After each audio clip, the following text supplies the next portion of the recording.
Creating a character sheet is a vital step in making good AI video generations.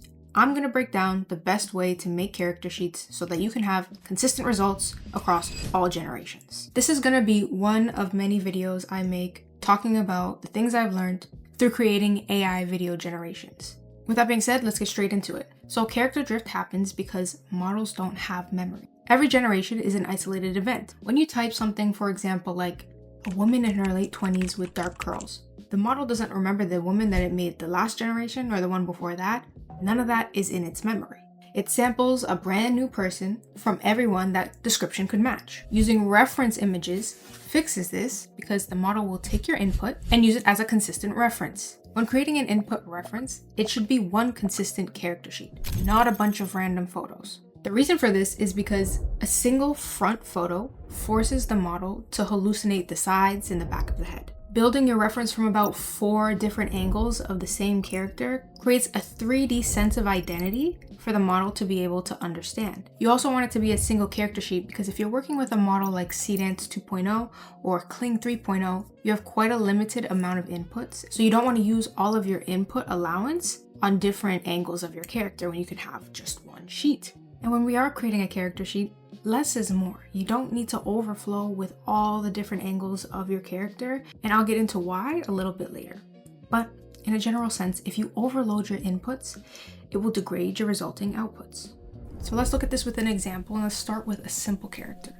Ordinary hair, symmetrical, nothing crazy. All you need for this is going to be 3 panels.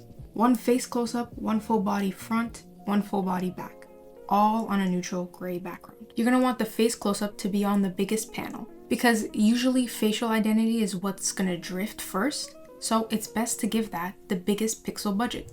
Every extra panel you add to your character sheet steals resolution from the ones that matter. Keep in mind, you can generate images yourself and compile them on a sheet on your own. You don't have to do it with AI. But click the link in the bio to get access to a free Claude skill that will write your character sheets for you. Also, when you are creating the character sheets, you only want 1 visible face, forward facing, on the sheet, and that will be your main panel with the face. The reason for that is because the model will then have multiple faces to choose from your character sheet. The close-up face has the most detail, but if it chooses one that is smaller because it's your full body shot, then the face is going to come out less detailed and less realistic. Now, let's try something more complex. This is an image of me with braided hair. Stitch braids, hard on the sides of the head.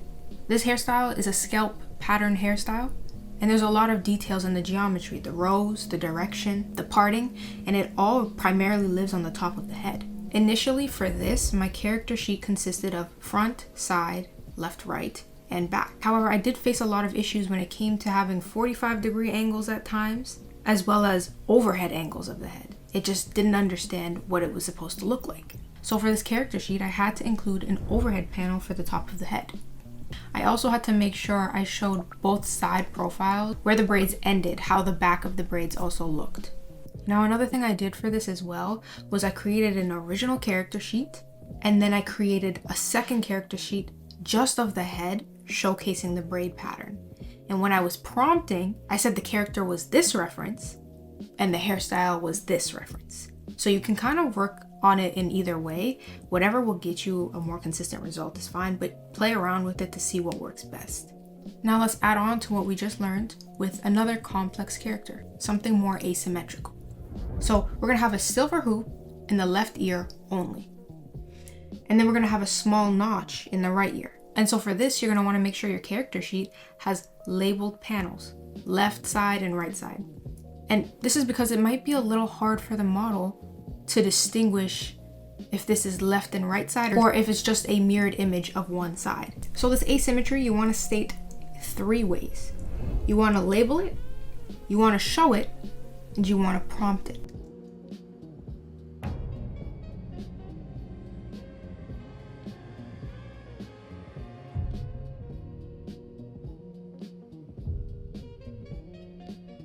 Let's try something that talks a little bit about micro details. For example, teeth. Let's say your character has imperfect teeth. This is a part of who your character is, depending on what the story is that you're telling. But if you ask a model to generate a smile, all of a sudden, perfect teeth. So just like everything else, this detail is going to need to be shown, labeled, and prompted. The more you can describe it, the better, but again, don't overdo the description. Now remember, your original master sheet does not contain any teeth because it's a neutral pose, neutral facial expression. And so what you can do is create an extra panel on your master sheet for this micro detail that's very important to who the character is.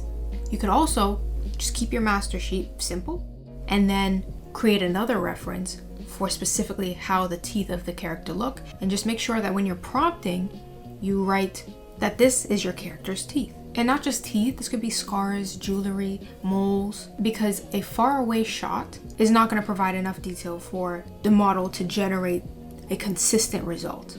So it's best to have a dedicated detail crop on your reference sheet. Whatever it is you want to generate, 5 rules are going to apply to every sheet. Number 1, a gray background. Rule number 2, 1 face per sheet. Having more than one face visible allows the model to pick between the more detailed one and the one that is less detailed. So erase it or turn the face away in every other panel. Rule number 3, consistent lighting setups. When you generate a character sheet, you don't really have to worry about it that much because it's going to generate it consistently on one sheet. However, if you're taking images yourself and creating a character sheet, make sure the lighting stays consistent. Rule 4 is to make sure you have a neutral expression and a slight A pose.